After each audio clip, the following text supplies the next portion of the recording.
I mocked my fiancé's manhood as a joke at our engagement dinner, then he silently took the ring back mid-laugh. And what he did next left my entire family stunned. I met Stellan 3 years ago at a networking event. I was fresh out of college, working as a junior account manager at a PR firm. He was 27, owned his own construction company, and had this quiet confidence that drew people to him. He wasn't the type of guy I usually went for. I liked the loud, flashy types who bought bottle service and knew every bouncer in the city. Stellan wore work boots to nice restaurants and drove a pickup truck instead of a BMW. But my God, the way he looked at me. Like I was the only person in the room. He pursued me with his steady determination, never desperate, just certain. He'd show up at my office with lunch when I was too busy to eat. He'd fix things at my apartment without being asked.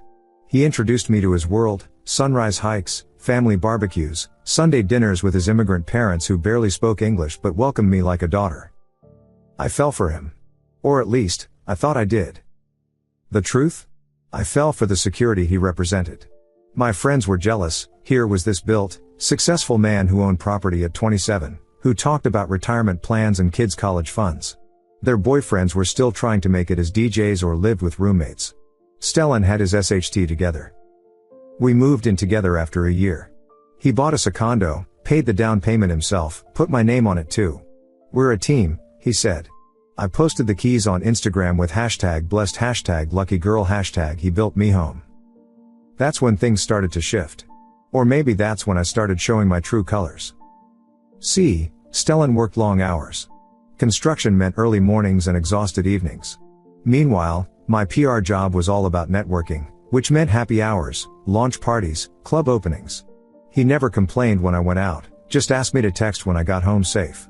He'd be asleep when I stumbled in at 2 a.m., but there'd always be water and Advil on my nightstand. My friends started calling him Dad as a joke. Is Dad letting you come out tonight? Did you ask Dad's permission? I laughed along. Started making my own jokes. At least Dad pays the mortgage, I'd say, and they'd scream with laughter. The jokes got meaner over time. And I let them. Encouraged them, even. Stellan's idea of a wild Friday is reorganizing his tool shed. I showed him a TikTok and he asked why she was dancing in a parking lot. He owns 3 pairs of the same work boots. Romance is dead, ladies. My friends ate it up. And the thing was, Stellan never knew. He didn't have social media beyond a LinkedIn page. He was too busy building his business to care about Instagram stories or Twitter drama. Enter Matteo. Matteo was everything Stellan wasn't. Bartender at the hottest new lounge, covered in tattoos, always knew about the next cool thing before anyone else. He'd comp our drinks, flirt outrageously, make me feel like I was 22 again instead of engaged to a man who was in bed by 10 p.m. Your husband know you're here? He'd ask with this smirk. Fiancé, I'd correct. And he's working. His loss, Matteo would say, sliding me another free cocktail. It started innocent. Instagram likes. Reply to stories. Then private messages. Just memes at first. Then compliments. Then. You're too wild to be caged up with some construction worker. Bet he doesn't appreciate what he has. When you get bored of playing housewife, you know where to find me. I should have stopped it. But the attention was intoxicating. Here I was, almost 26, about to be married to a man who thought a fancy date was trying a new taco truck. Matteo made me feel desired, dangerous, like I still had options. The Cabo trip was my bachelorette party.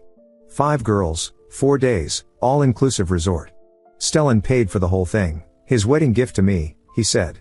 Wanted me to have fun with my friends before the big day. God, I was such a effing idiot. We ran into Matteo the second night. Coincidence, he said, but his boy had tagged their location earlier. I was wasted on tequila and attention. We danced. We flirted. His hands were all over me. My friends took videos, thinking it was hilarious. Last week of freedom. They captioned everything. I didn't F him. I need to be clear about that because everyone assumes I did. But the videos. The photos. They were damning enough. Me grinding on him. Him kissing my neck. Me sitting on his lap at the pool. Us sneaking off to the beach at sunrise. Nothing happened, I told myself. Just some harmless fun. Stellan would never know. 3 weeks after Cabo, Stellan proposed. Not at some elaborate planned event, that wasn't his style. We were at his parents' house for Sunday dinner. His mom had made too much food as always. His dad was showing me photos from their own wedding 35 years ago, and Stellan just looked at me. Got down on one knee right there in their kitchen. "I want to build a life with you," he said. "A real life. Kids who run around this kitchen. Grandkids for my parents. Sunday dinners for the next 50 years. Will you marry me?" His mother cried. His father opened champagne he'd been saving since 1987. And I said yes because. What else was I going to say? This was the plan. This was what I was supposed to want. The ring was perfect.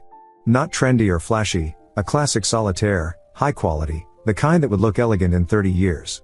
He'd saved for 6 months. Picked it out himself. I posted it on Instagram immediately. #engaged, #future Mrs. #he did good.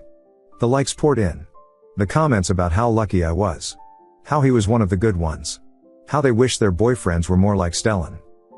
If only they knew how bored I was. The engagement dinner was my idea. Or rather, my mother's idea that I took credit for. Both families, closest friends, private room at an upscale steakhouse. Stellan handled the arrangements, of course. Paid for everyone. 50 people celebrating our future marriage. I was already 3 drinks in when we sat down. Nervous energy, I told myself. Not guilt about the 47 messages from Matteo I'd been deleting. Not anxiety about the credit cards I'd hidden from Stellan, 3 maxed out cards totaling about $20,000 from shopping and bottle service and trips he thought my parents had paid for. The jokes started during appetizers. Our friends telling stories about us.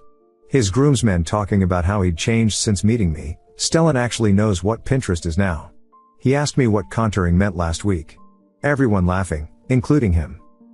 Then my bridesmaid brought up the Cabo trip. This girl was fighting off men with a stick. They couldn't believe she was taken. "Well," I said, loud enough for everyone to hear. "They probably figured a girl like me wouldn't be with someone so traditional. You know what they say, big truck, small ambitions." The laughter was immediate. The wine had made me bold, and the reaction made me bolder. I mean, Stellan's idea of spicing things up is trying medium salsa instead of mild. Thank God he's pretty to look at, because the missionary position gets old after 3 years. But hey, at least he's consistent, in bed by 10, done by 10:02. The room erupted. My friends were dying. His friends looked uncomfortable but chuckled. My mother was mortified but laughing to be polite. His parents didn't understand the sexual references, thank God. But Stellan just looked at me. No anger. No hurt. Just this calm assessment. Like he was seeing me for the first time. Or like he was confirming something he already knew. He set down his fork. Reached across the table. Took my left hand gently. "You're right," he said quietly. The room was still giggling, not paying attention. "I am traditional." He slid the ring off my finger. The laughter stopped like someone had cut the sound. Traditional enough to believe that respect is the foundation of marriage.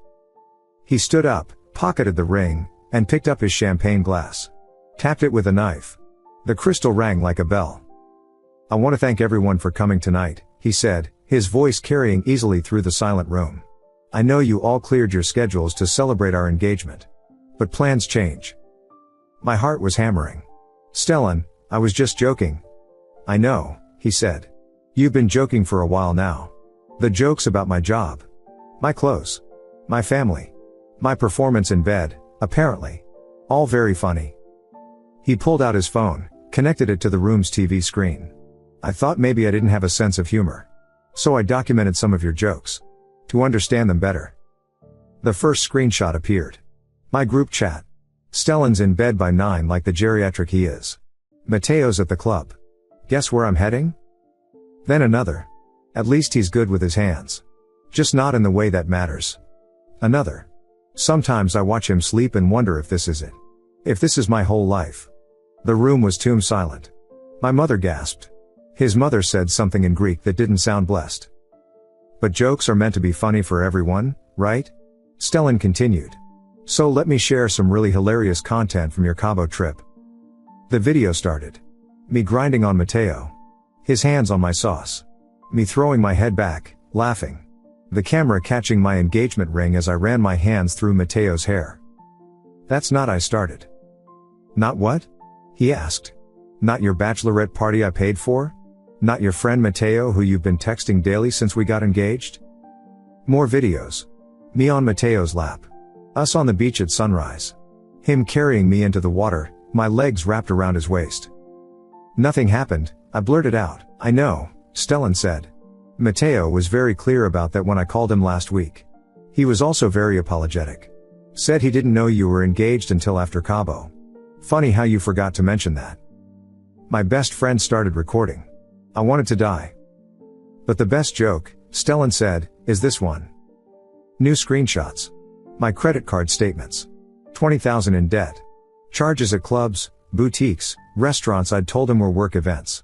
The weekend in Miami I said was a work conference. The Cartier bracelet I said my mom bought me. Now for the punchline, he said. He handed my father an envelope. That's a promissory note for the money she's stolen from our joint accounts. 14,000 in cash withdrawals over 6 months.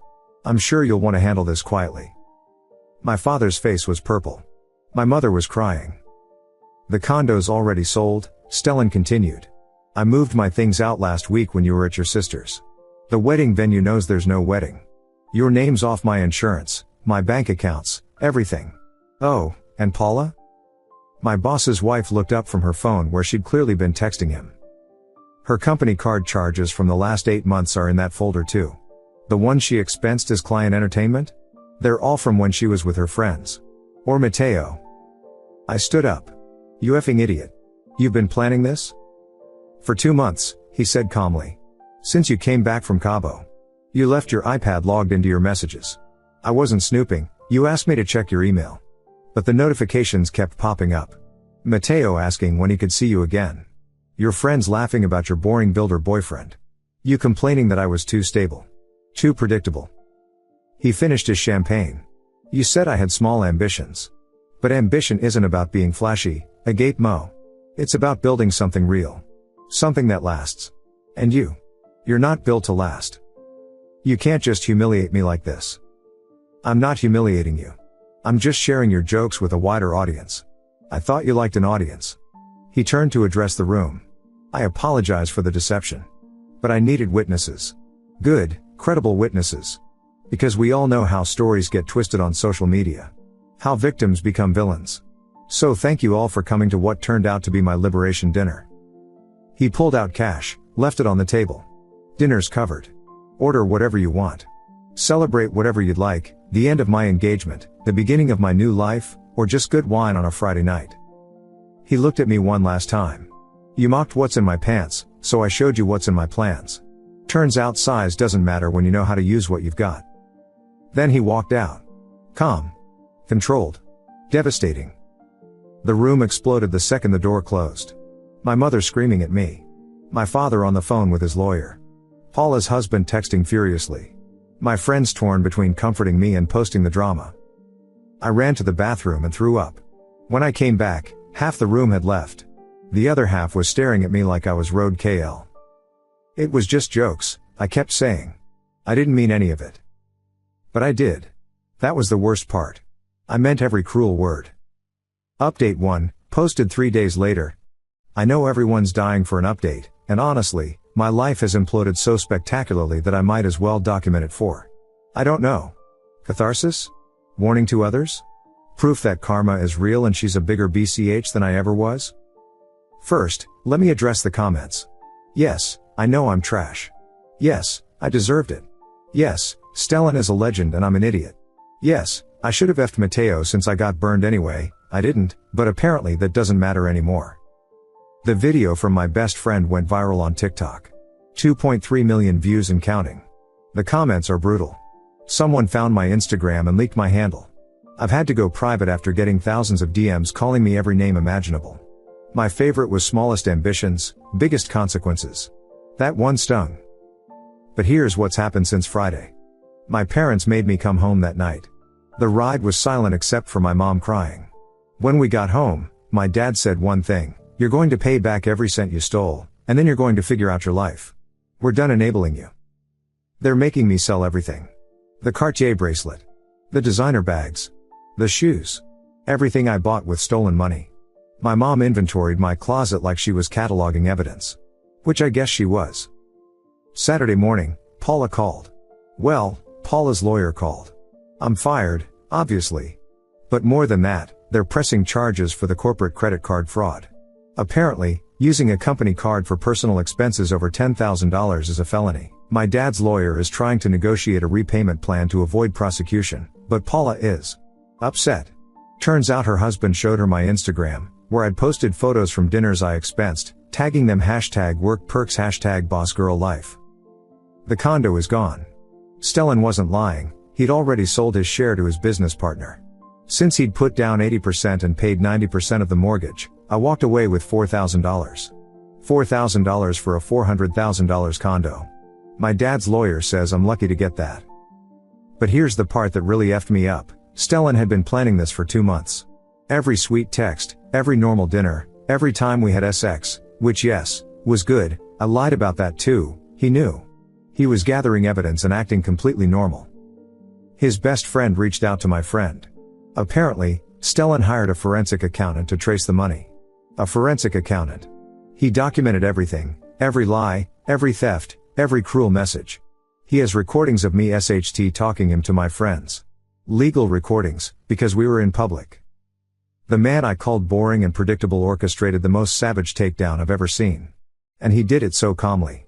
So precisely. Like he was blueprinting a building, except he was demolishing my life. The worst part? He was right about everything. I was using him. I did think I was better than him. I was embarrassed by his job, his clothes, his simple life. I wanted the security he provided while living like I was single. My friends are split. Some are supporting me, he went too far. This was abusive. Others are distancing themselves. My bridesmaid who filmed it? She sent me a Venmo request for her bridesmaid dress. Said she doesn't want anything to do with my toxic drama. And Mateo? Ghosted me completely. Blocked on everything. His roommate told my friend that he wants nothing to do with the psycho who destroyed her own life for some flirting. I've cried so much I'm dehydrated. I've thrown up everything I've tried to eat.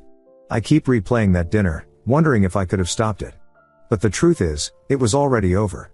It had been over the moment I chose to humiliate the man who loved me. Because he did love me. Past tense. Loved me enough to put my name on a condo. Loved me enough to pay for my friends' trips. Loved me enough to plan a future with me. And I loved. What? The lifestyle? The security? The image of being with a successful man while acting single? I don't even know anymore. My therapist, emergency session, thanks Dad's insurance, says I have narcissistic tendencies and self-destructive patterns. That I sabotage the relationship because I didn't think I deserved it. But that feels like an excuse. The truth is simpler, I'm an idiot who thought I could have my cake and eat it too. Stellan hasn't contacted me. Blocked everywhere. Our mutual friends say he's doing fine. Back to work, hitting the gym, hasn't mentioned me once. Like I never existed. Like 3 years just evaporated. Meanwhile, I'm a meme. Literally. Someone made a template of my shocked face from the video with captions like when your side piece won't make you as main and POV, you played yourself. I'm 26, living with my parents, unemployed, in debt, and internet famous for being horrible. This isn't how I pictured my life. But I guess that's what happens when you mock the wrong one. Stellan wasn't boring. He wasn't predictable. He was patient. He was strategic. He was waiting. And I gave him exactly what he needed to destroy me. Update 2, 1 month later. I wasn't going to update again, but my therapist thinks writing helps process trauma. Yes, I know I caused this trauma myself. Yes, I know calling it trauma is probably offensive to people with real problems. But here we are. It's been a month since what TikTok calls the dinner heard round the world. I'm still viral. Someone made a Netflix-style documentary trailer about it. I've been contacted by 3 podcast hosts wanting to interview me about toxic femininity and the downfall of modern dating. I declined. I have that much dignity left. Barely. Here's where I'm at. Legal, my dad's lawyer negotiated with Paula's company. I'm paying back $23,000 in fraudulent charges over 36 months. If I miss a payment, they prosecute. I signed the agreement last week with shaking hands. Paula was there. She looked at me like I was dirt. Said I set back women in business by 20 years. She's not wrong. Financial, I sold everything valuable. Made about $15,000. It went straight to my parents for the theft from Stellan. I still owe them $45,000 total, The $14,000 I stole, the $20,000 in hidden credit cards, plus the lawyer fees. I'm officially negative 6 figures at 26. Employment, effed. Completely effed. Turns out when you Google my name, the first result is PR manager steals from Fiancé and company, exposed at dinner. No one in PR will touch me. I've applied to 47 jobs, 0 callbacks. I'm working at a call center for $17/hour. My coworkers are mostly kids fresh out of high school. They recognized me on my 3rd day. Social, my Instagram is gone. Had to delete it after someone deepfaked me into PN. My friends have evaporated. The ones who still talk to me do it for information, not support. My bridesmaid who filmed everything? She's at 100K TikTok followers now. Makes content about toxic friend story time. I'm her bread and butter. Dating, ha ha ha ha ha ha. No. Just no. Tried Hinge once. First match opened with "Aren't you the girl who got dumped at her own engagement dinner for being a cheating BCH?" Deleted the app immediately. But here's what really haunts me. I found out through mutual friends that Stellan is dating someone new. Started seeing her 2 weeks after our disaster dinner. She's an architect. Beautiful. Accomplished. The kind of woman who builds things instead of destroying them. They met at a conference his company sponsored. She specializes in sustainable housing. They bonded over blueprints and building codes. She doesn't have Instagram. She wears work boots to nice restaurants. She fits into his life like she was designed for it. I stalked her LinkedIn. I know. Harvard educated. Started her own firm at 28. Volunteers building homes for homeless veterans. The complete opposite of me in every way. The kicker? She looks happy. In the few photos I found, she's looking at him the way he used to look at me. Like he hung the moon. And he's looking back the same way. They took a photo at the same restaurant where we had our engagement dinner. Different private room. His arm around her. Both smiling. The caption from his friend who posted it: "When you upgrade from cubic zirconia to a real diamond." I cried for 3 hours after seeing that. My therapist says I'm grieving. Not just the relationship, but the life I threw away. The future I mocked. The man I didn't appreciate. She also says I have to forgive myself eventually. That holding on to guilt forever won't change anything. But how do you forgive yourself for being cruel to someone who only loved you? How do you move forward when your past is literally a viral meme? I see him sometimes in my dreams. Not nightmares, those would be easier. Dreams where he still loves me. Where I wasn't awful. Where I appreciated what I had. I wake up and for a second, I forget it's over. Then reality hits like a sledgehammer. The call center job is humbling. 8 hours of angry customers yelling at me about their service. I think about how Stellan never yelled. Not once in 3 years. Even when I deserved it. Even at the end. I'm in therapy twice a week now. Working on my narcissism, my entitlement, my self-destructive patterns. Dr. Martinez says I used cruelty as a defense mechanism. That I pushed Stellan away because I didn't believe I deserved him. It sounds like BS psychology, but maybe it's true. I've started writing him letters. Not to send, he'd never read them. Just to process. To apologize to the universe. To practice being the person I should have been. Here's excerpts from one. You loved me at my ugliest. Not physically, you always said I was beautiful even first thing in the morning. But spiritually ugly. Morally ugly. You saw who I really was and loved me anyway. And I threw that in your face. I mocked your kindness. I betrayed your trust. I turned your love into a joke for Instagram likes.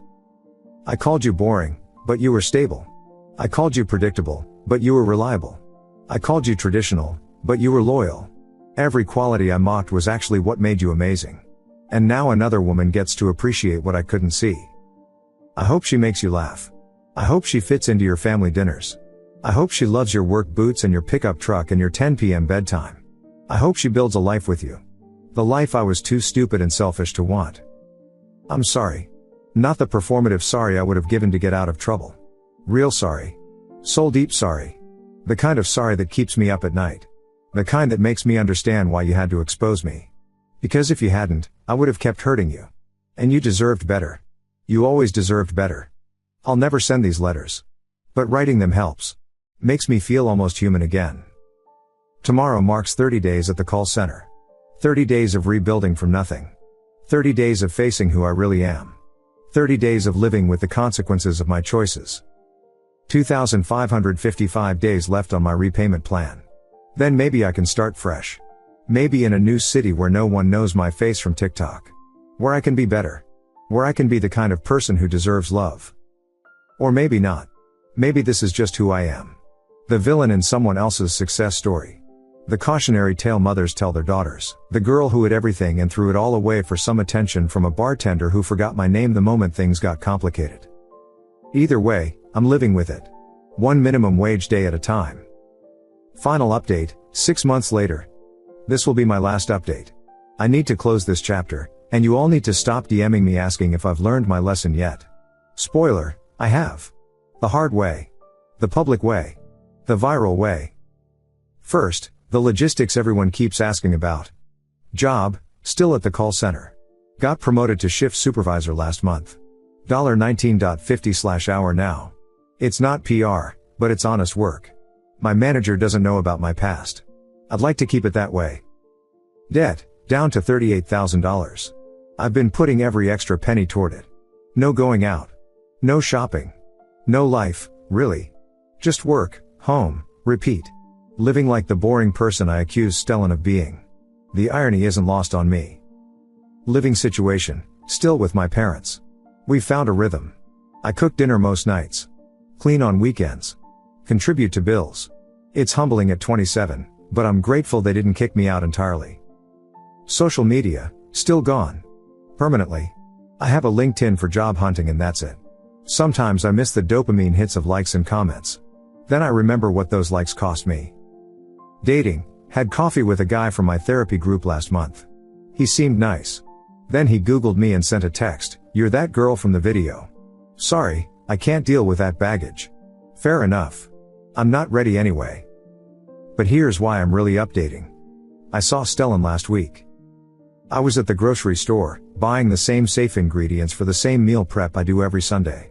Turned the corner and there he was. Produce section. Picking out avocados with her. They didn't see me at first. I could have run. Should have run. But I was frozen, watching them exist in their normal life. She was laughing at something he said. He was doing that thing where he tests the ripeness of fruit with surgical precision. They moved together like dance partners who knew all the steps. She's wearing an engagement ring. A different one than mine. Bigger stone, unique setting. The kind a successful architect would design herself and have custom made. On the hand that held his as they debated organic versus regular spinach. I must have made a sound because they both looked up. For a second, nobody moved. Then she recognized me, I could see it in her eyes. She knew exactly who I was. But instead of anger or smugness, she just nodded. Like acknowledging a stranger you pass on the street. Stellan looked through me. Not past me. Through me. Like I was a ghost. Like I was nothing. Then he spoke. Not to me. To her. "Did you want to try that new Thai place for lunch?" She smiled. "Sure, babe. Let me grab some basil." And they walked away. Together. Leaving me standing there with my sad single-serve meals and my economy brand shampoo and my minimum wage life. I abandoned my cart and left. Sat in my car for an hour, not crying, just empty. Because seeing them drove home what I'd known but hadn't accepted. I wasn't just replaced. I was erased. I was a mistake he corrected. A problem he solved. A joke that wasn't funny anymore. When I got home, I did something I haven't done in months. I wrote him one last letter. This time, I actually sent it. Not to him, I don't have his address. To her. Through her company website. Here's what it said. "I know you know who I am. I'm the disaster your fiancé survived. The woman who had everything you now have and threw it away for nothing. I'm writing to tell you something that might matter or might not. You have an extraordinary man. I'm not saying this to win him back. That ship hasn't just sailed, I set it on fire and watched it sink. I'm saying it because someone should tell you. Someone who knows exactly what they lost. He'll wake up at 5 a.m. to make you coffee even though he doesn't drink it. He'll reorganize your entire closet by color because you mentioned once that you can never find anything. He'll learn your favorite author's entire bibliography so he can discuss books with you. He'll sit through reality TV he hates because holding you while you watch it matters more than his entertainment. When you're sick, he'll take time off work to make you soup from his grandmother's recipe. When you're stressed, he'll run you a bath with the exact temperature you like. When you achieve something, he'll celebrate like you just won the Nobel Prize. When you fail, he'll remind you that you're still his Nobel Prize. He'll be steady when your world shakes. He'll be calm when you're chaos. He'll be your anchor, your safe harbor, your home with a heartbeat. I called him boring. Traditional. Predictable. But what I missed was that he was consistent. Reliable. Eternal. In a world of maybes and sometimes and we'll sees, he's a definitely and always and forever. I don't know you beyond your LinkedIn. But I know you're brilliant and accomplished and beautiful. More importantly, I can see in photos that you look at him like he's precious. Good. He is. Look at him like that every day. Make him laugh, his real laugh, not the polite one. Dance with him in the kitchen while dinner burns. Thank him for the small things. The daily things. The boring things that are actually love in action. Don't mock his work boots. Don't roll your eyes at his dad jokes. Don't make him feel small for being himself. Don't turn his love into content for your friend's amusement. Don't take his steadiness for granted. Don't mistake his kindness for weakness. Love him the way I didn't. Love him the way he deserves. Love him the way he loved me, completely, honestly, eternally. Be the woman I was too broken to be. The ghost of girlfriends past. P.S. He likes his steaks medium rare, his coffee black, and his Sunday mornings slow. He needs reading glasses but won't admit it. His favorite movie is Shawshank Redemption and he'll quote it randomly. He talks to his mother every Tuesday. He donates to the same homeless shelter every month. He still sends Christmas cards by mail. He prays, privately, before every meal. He's the last good man in a world of F-boys and players. Cherish him. I sent it yesterday. No response expected or needed. Just needed to honor what I destroyed. To acknowledge what she has. To close the loop. My therapist says this is progress. That seeing him happy and not spiraling shows growth. That wishing them well shows maturity. That sending the letter shows accountability. Maybe. Or maybe I just finally understand what Stellan knew all along. Some things you break can't be fixed. Some mistakes define you. Some jokes aren't funny. Some losses are forever. I'm not the victim in this story. I'm not the hero. I'm the cautionary tale. The reminder that you can have everything and lose it all with your own cruelty. The proof that karma doesn't need your address, she'll find you in the produce section on a random Sunday. To everyone who's followed this disaster, learn from me. When someone loves you, love them back. When someone's building a life with you, pick up a hammer and help. When someone gives you their heart, don't make it a punchline. And when someone shows you who they really are, whether that's a good man revealing his strategic brilliance or a shitty girlfriend revealing her true colors, believe them the first time. I'm going to therapy. Working my call center job. Paying my debts. Living small. Staying quiet. Being better, slowly, privately, without documentation. This is goodbye. I'm retiring from being internet famous for being awful. Time to be unknown for being decent. Time to earn a life worth living. Time to become someone who deserves love, even if I never get it again. To everyone who called me trash, you were right. To everyone who said Stellan's a king, you were right. To everyone who said I got what I deserved, you were absolutely effing right. But here's what you might not be right about, thinking people can't change. That trash is always trash. That cautionary tales can't have second chapters. I'm not the same person who made jokes at that dinner. That woman is dead. KLD by consequences, buried by shame, eulogized by TikTok comments. Good riddance to her. The woman typing this is a work in progress. Flawed, struggling, but trying. Actually trying. Not performing trying for Instagram. Not fake trying for sympathy. Real, grinding, daily trying to be better than I was yesterday. Maybe someday I'll be worthy of love again. Not Stellan's love, that bridge isn't just burned, it's been demolished, the land salted, and a monument to my stupidity erected in its place. But someone's love. Someone who will only know the improved version of me. Someone who won't have to forgive my past because they'll never need to know about it. Or maybe I'll be alone. Maybe that's my penance. Maybe some people are meant to be examples of what not to do rather than examples of happiness. If that's my role, I'll play it. At least it serves a purpose. My last therapist appointment, Dr. Martinez asked me what I would say to the woman at that engagement dinner if I could go back. I said I'd tell her to shut the F up. To appreciate what she had. To stop performing for an audience that didn't matter and start cherishing the person who did. But then I realized, she wouldn't have listened. That woman was too arrogant, too entitled, too caught up in her own narrative to hear wisdom. She needed to crash. She needed to burn. She needed to lose everything to understand she had anything.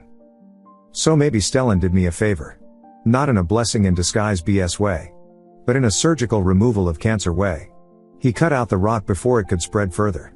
He showed me who I was in a way I couldn't deny, couldn't filter, couldn't spin. He held up a mirror and said, "This is you." And what I saw made me want to die. But I didn't die. I just wished I could. For weeks. Months. But slowly, eventually, I started rebuilding.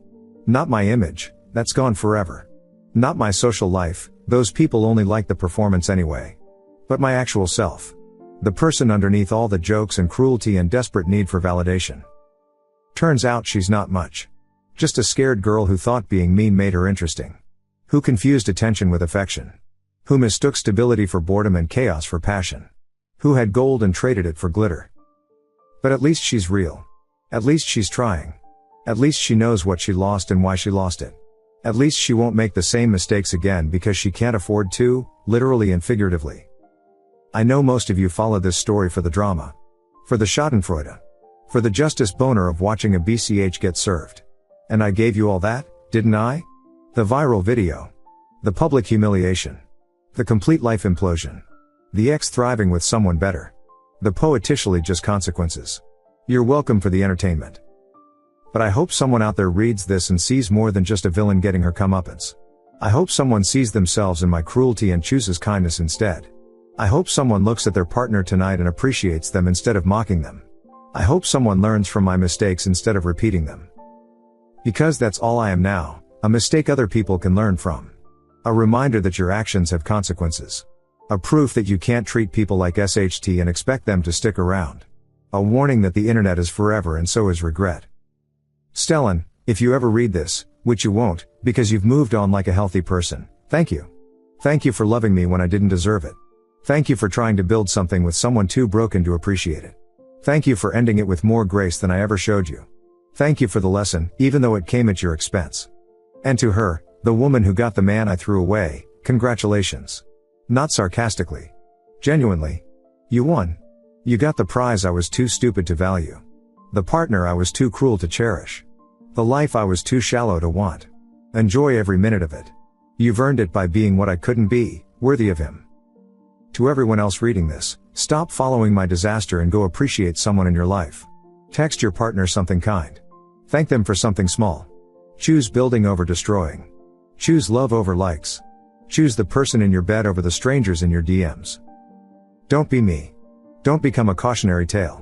Don't wait until you're crying in a grocery store parking lot to realize what you had. Don't let your engagement dinner become your final performance. This is the end of my story. Or at least, the end of this chapter. The chapter where I was the villain. The next chapter, the one I won't be documenting for your entertainment, is where I try to become human again. Where I work and pay debts and go to therapy and slowly, quietly, privately try to earn a life worth living. It won't be interesting. It won't go viral. It won't be worth following. It'll just be a broken person trying to be less broken. A cruel person trying to learn kindness. A joke trying to become sincere. Goodbye, Reddit. Thanks for the reality check. Thanks for the brutal honesty. Thanks for holding up the mirror when my real life mirrors got smashed. I'm logging off now. Time to go live an analog life. Time to be boring and predictable and traditional, all the things I mocked that were actually just good. Time to see if a cautionary tale can write herself a different ending. Not a happy ending. I don't deserve that. But maybe a peaceful one. Maybe a useful one.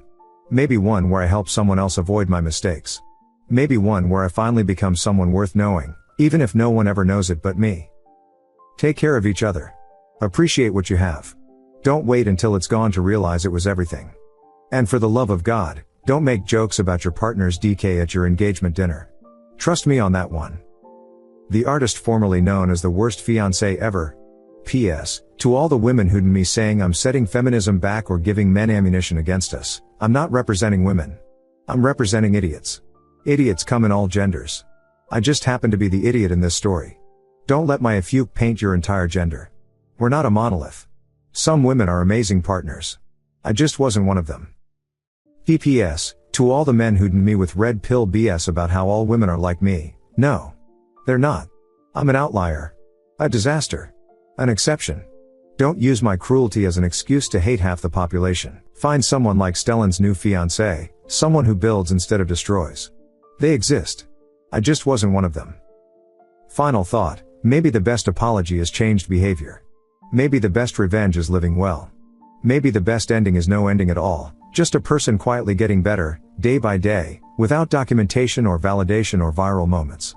Just improvement for its own sake. That's my plan anyway. We'll see if I can stick to it. I've been wrong about everything else, so who knows? But I'm going to try. Because what else is there to do but try? Comments are now disabled. Thread locked by moderators. Mod note, this thread has run its course. OP has received advice, shared updates, and reached a resolution. We're locking this to prevent further harassment and to allow all parties involved to move forward with their lives. Remember the human behind the screen. Thank you for your participation. Thank you so much for watching until the end. If you really like our videos, please don't forget to like, share, and subscribe. Have a great day.